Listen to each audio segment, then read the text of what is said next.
আজ ছিল চতুর্থী। মহালয়ার পর কেটে গেছে আরও 4টে দিন। মণ্ডপগুলি নিত্য নতুন অভিনবত্বে এবছরেও কিন্তু অন্যান্য বছরের মতন সেজে উঠেছে। আর মা উমা এবার রাজপথ দিয়ে যেতে শুরু করেছেন প্রতিটি মণ্ডপে।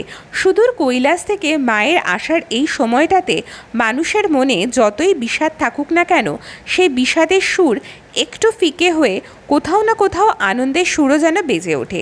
আর এবছরটাতেও কিন্তু তার ব্যতিক্রম হয়নি। যদিও এবছরের দুঃখের মাত্রাটা একটু বেশি, তবুও কিন্তু বিষাদের সুরের পাশাপাশি আনন্দের সুরও বেজে উঠেছে।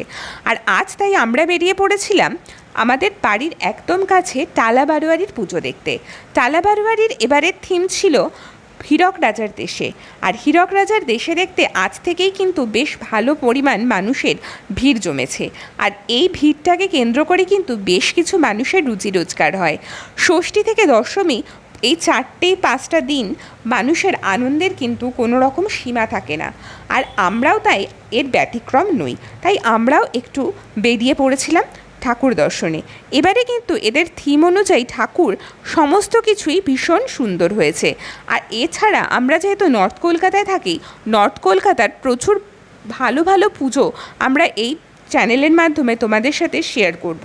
আর সেগুলিকে দেখার জন্যে তোমরা অতি অবশ্যই চ্যানেলটিতে নতুন হলে সাবস্ক্রাইব করে দিও। আর যারা আমাদের পুরনো বন্ধু তারা অবশ্যই চ্যানেলটিতে ব্লগগুলি দেখার জন্য সাথে থেকো, পাশে থেকো। যারা কলকাতার দূরের বন্ধুরা আছো তারা কিন্তু কলকাতার পুজোটাকে আমাদের ব্লগের মাধ্যমে এনজয় করো। আর পারলে একটা বছর তোমরা সময় করে কলকাতার পুজো দেখে যেও। তোমাদের কাছে এই অনুরোধ রইল। নিত্য নতুন চমক নিয়ে দেখা হচ্ছে পরবর্তী ব্লগে। ততক্ষণ অবধি সাথে থেকো।